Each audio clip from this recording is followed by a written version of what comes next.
Magandang gabi sa inyong tanan 'no, and happy ko na we can fellowship at the start of the year. Kami nila John and nila Ryan, we were saying it would just be nice to fellowship pero perting gamayan namo kung kami lang mag-fellowship. So salamat na ni Dugang nasa si Junray, kasi busy man na siya. In my quiet time, na ako yung nabasa sa Habakkuk that struck me. And if you can just open your Bibles, sa Habakkuk chapter 2 verse 4. Let me show you what struck me. And then I'll give you a background of the prophet Habakkuk. Let me just read no, Habakkuk chapter 2 verse 4. Sabi diyan, "Behold, as for the proud one, his soul is not right within him, but the righteous will live by faith." Alam mo, I've often heard this, the righteous will live by faith. And I've often wondered, ano ba talaga ang ibig sabihin nito? Most of the time, sinasabi ng iba na narinig ko magturo, ang ibig sabihin ng the righteous will live by faith is you will focus more on your spiritual rather than on your life in the world. In many churches, they often separate ang mundo sa simbahan. And you've heard this principle. They would say that sell everything you have so that you can give to the poor and then follow Christ. Para bang if we need to follow Jesus, kailangan natin i-separate ang sarili natin sa mundo. You know that I do not agree with that for many reasons, but hindi na pag-uusapan natin. Instead, I'd like to share with you what I discovered sa sinabi ni Habakkuk, but the righteous will live by faith. Let me just give you a little background about Habakkuk. Habakkuk was a prophet during the time nung pasira na ang Judah. The Assyrian race have already conquered Israel. Ang Judah malapit ng masira kasi padating na rin ang Babylonians. So the Babylonians conquered the Assyrians, and si Habakkuk kasabay niya si Jeremiah when they were being prophets for the Lord. Alam mo, I'd like us to read Habakkuk chapter 2 verses 1 to 4 kasi I'd like to show you kung ano yung nakita ni Habakkuk o ano yung bagay na kinasama ng loob niya. Let me just read my version ha. Sabi ng Habakkuk chapter 1 verses 1 to 4, sabi, "The oracle which Habakkuk the prophet saw." Meron siyang nakita na ikinasama ng loob niya. Sabi niya, "How long, O Lord, will I call for help, and you will not hear? I cried out to you violence, yet you do not save. Why do you make me see iniquity and cause me to look on wickedness? Yes, destruction and violence are before me. Strife exists and contention arises. Therefore the law is ignored and justice is never upheld. For the wicked surround the righteous. Therefore justice comes out perverted." Ang complaint niya, bakit may dumating na wicked na tao na nag-oppress sa mga mas righteous? Hindi ko sinabing righteous, mas righteous. Ano ibig sabihin? Pinadala ni God ang Assyrian and Babylonian to basically attack Israel and Judah. So sabi niya, ba't ganun? Ba't ka nagpadala ng masama ng mga tao para pahirapan ang righteous? Now question, was Israel righteous then? Mas righteous lang sila kaysa sa mga Assyrian. Kasi the Syrians were very, very wicked people. Alam mo ano sabi ni God? So nasasaktan siya kasi yung tao niya pinahirapan ng masasamang tao.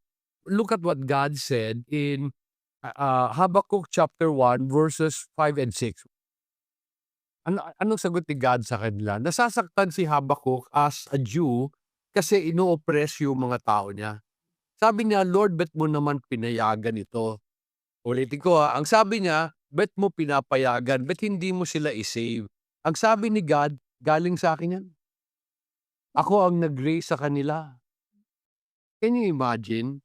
God was the one who raised these people against His own people. Sabi ni Habakkuk, in fact, in a verse, sabi niya, "Why would you send the wicked to oppress the righteous?"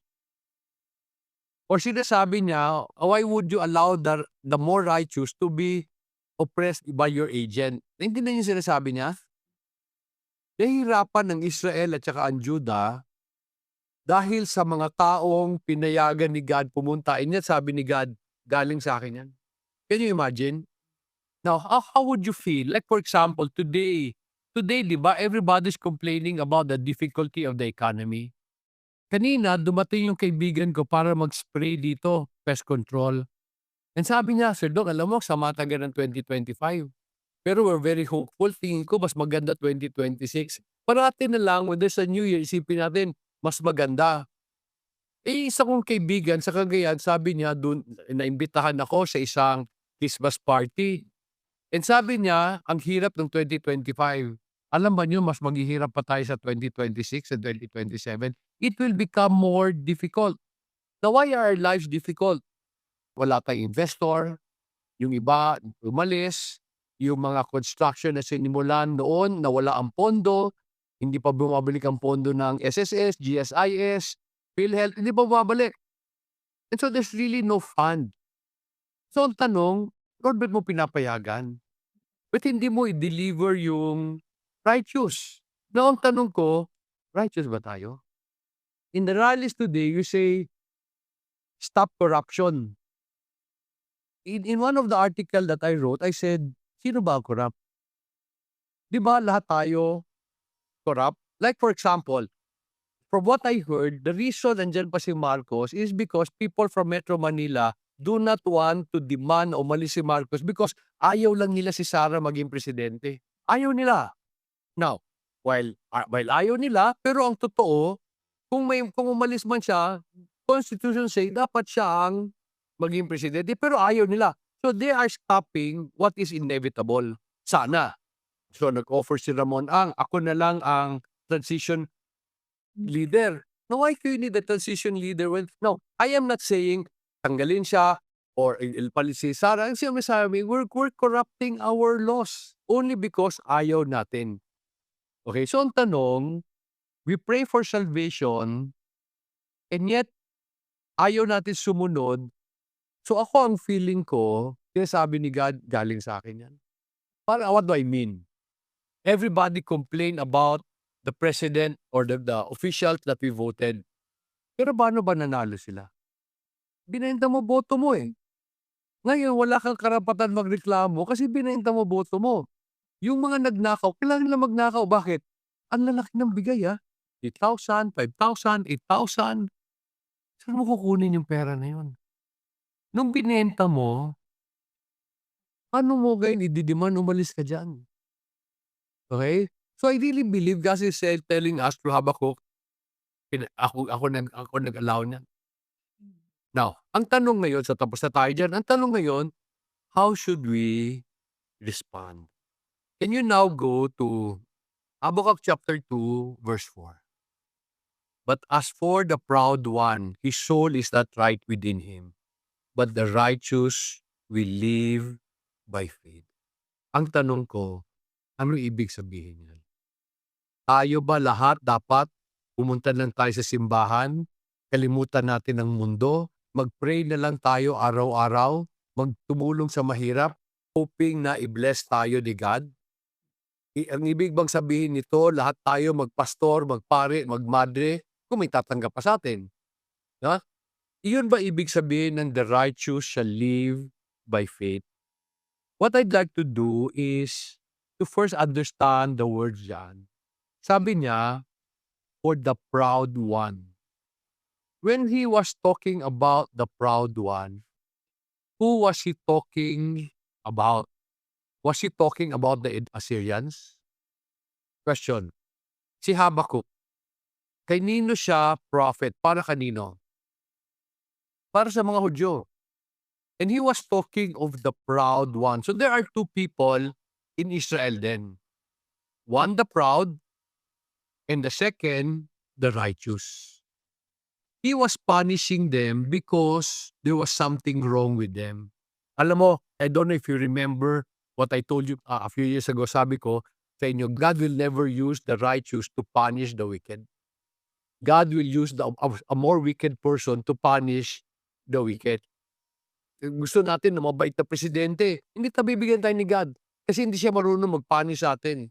He gives us wicked people. Like for example, alam natin nangyari sa Congress last year.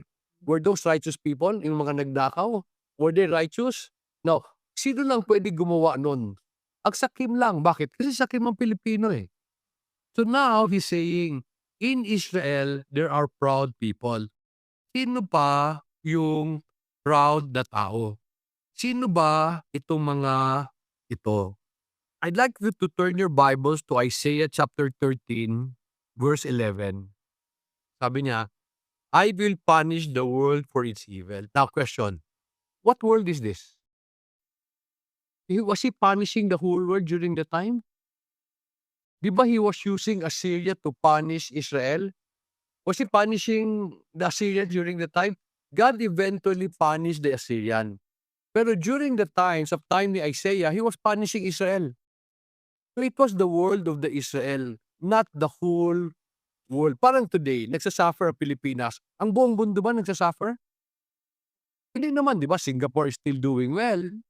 So, of course, may gera. Naggera ang US at saka Venezuela. Yun, magulo sila. Pero the rest of the world, hindi naman, di ba? So, this word is particular to the people na Isaiah was ministering to. Sabi niya, I will punish the world for its evil and the wickedness of their iniquity. I will also put an end to the arrogance of the proud and abase the haughtiness of the ruthless. Sino ba ang proud? Ang mga tao na to, they were wicked. No, I told you already, ano bang wicked? Wicked are those who know and do not do. Wicked are not those who are evil. Iba ang evil sa wicked. Ang wicked is, alam mo, hindi mo ginawa. Wicked ka, may sira bait mo. During their time, if you go back to Habakkuk, in verse 6, he was talking about those who will get rich by using the money of other people, meaning dinadaya.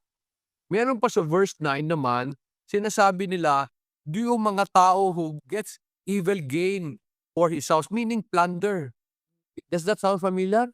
Meron pa mga wicked, those who build cities based on bloodshed. Meaning papatay sila para lang makabuo ng city nila. He was not talking about the Assyrians. The wicked and the proud are those Jews na alam hindi ginagawa. Now, naniniwala ako na God is punishing our country.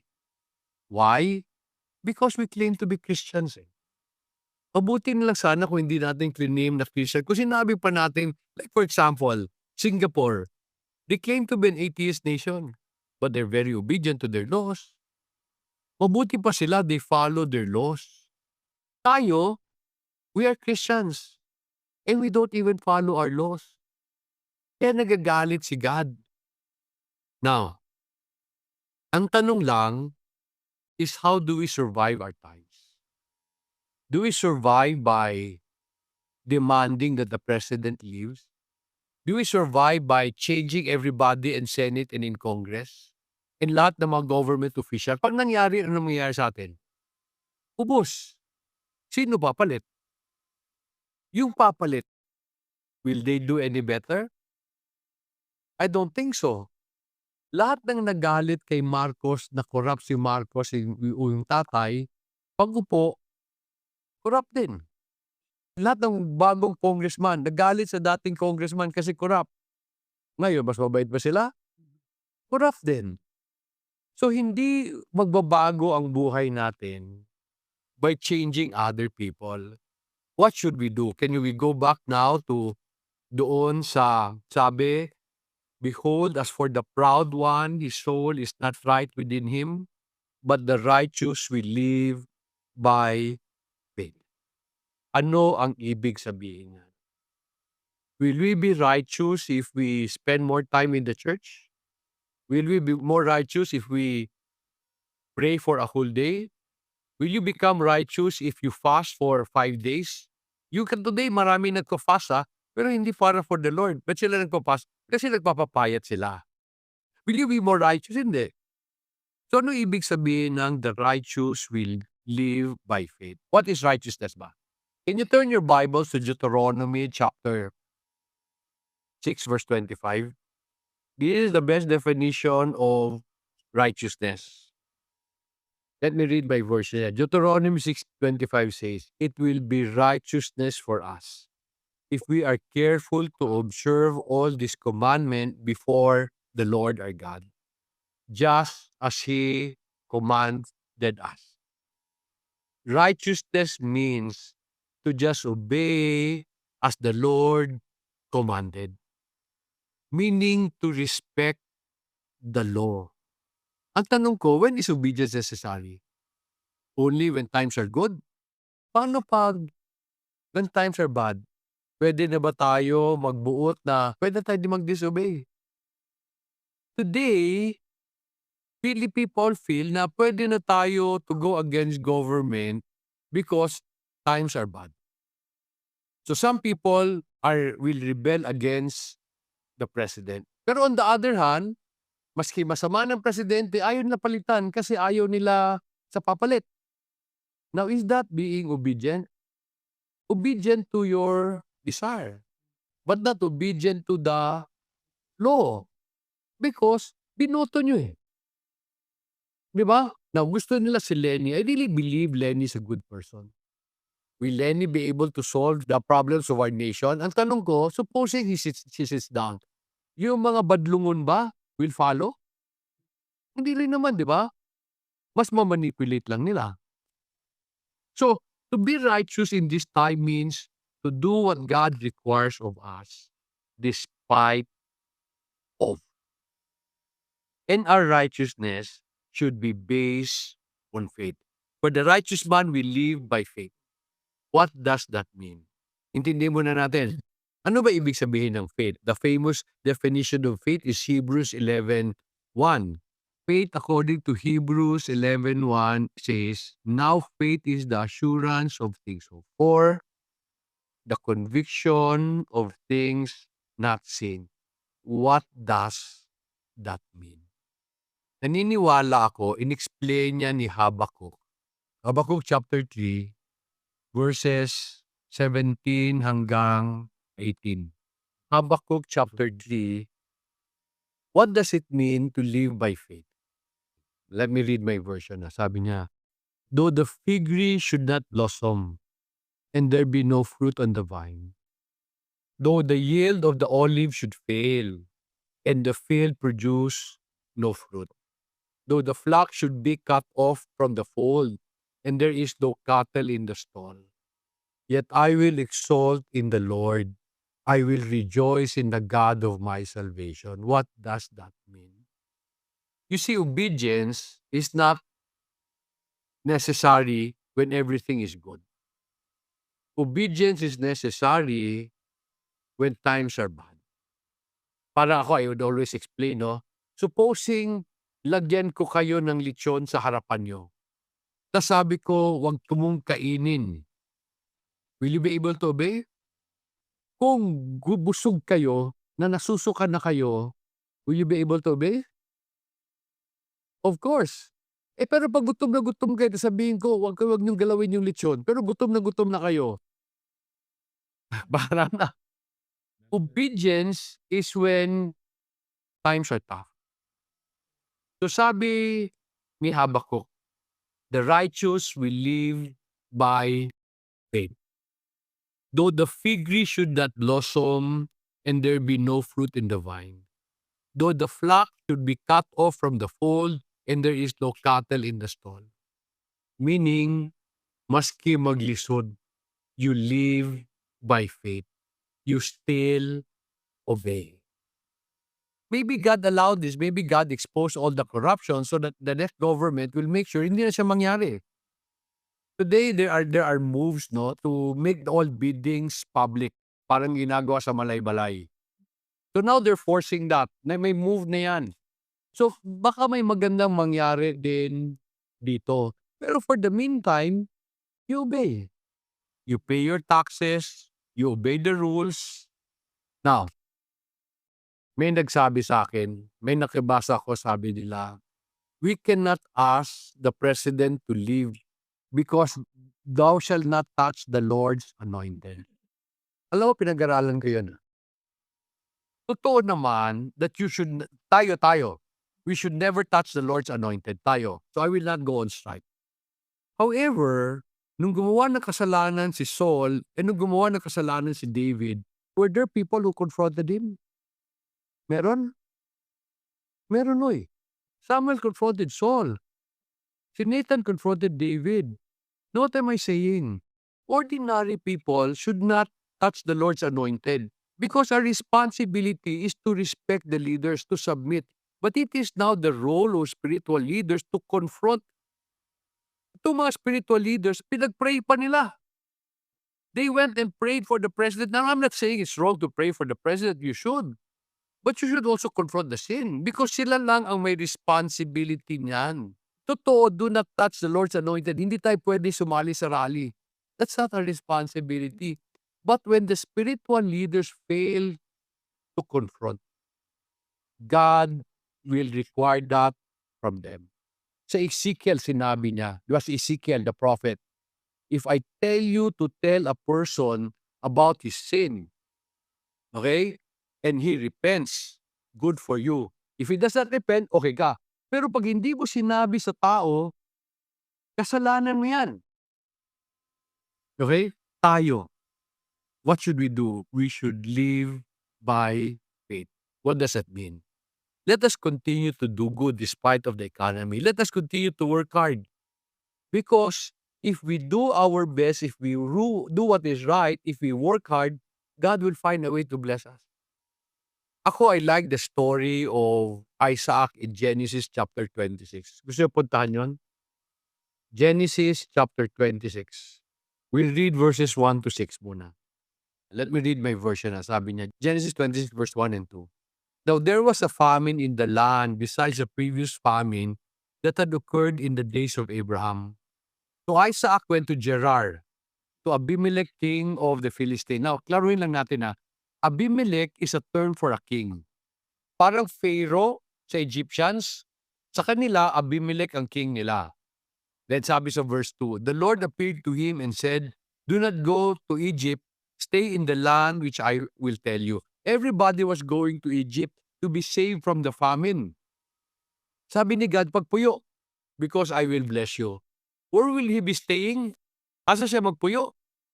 In the land of famine and in the land of his enemy. Does that make sense? Today, marami ng Pilipino umaalis. Kasi ang gulo-gulo dito. One of the popular destination is Spain. Kasi sa Spain, if you have 30 million pesos ba yun? O $30,000, you can buy an apartment, do business doon kasi kulang sila ng investor. So some people have left.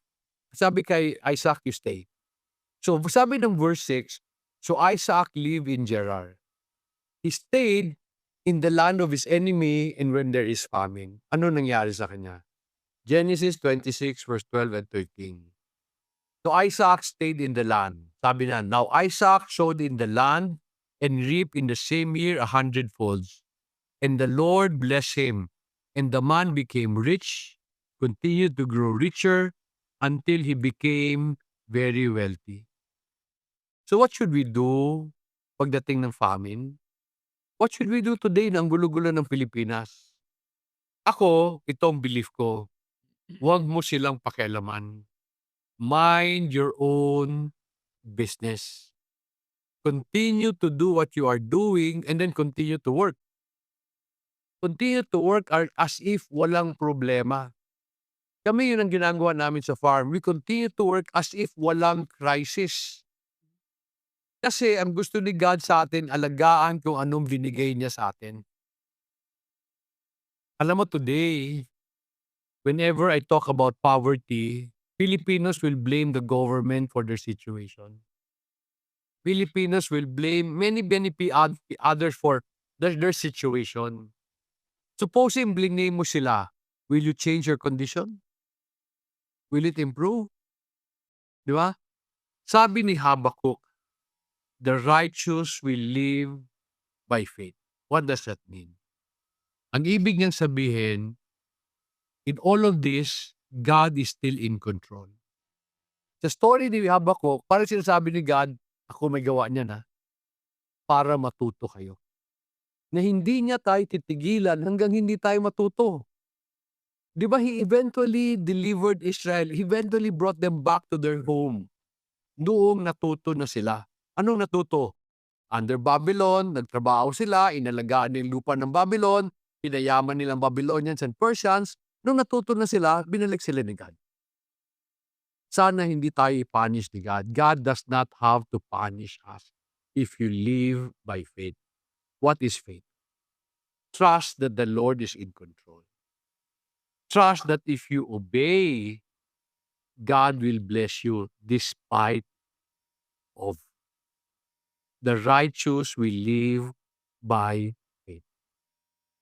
May mga bumoto sa presidente today, tama na yung pagsisisi ninyo. Nagsabi na kayo, nagsisi. In fact, maraming taga Ilocos kayo, sabi nabudol kami. Okay? Tapos na yun eh. Kalimutan na natin yan.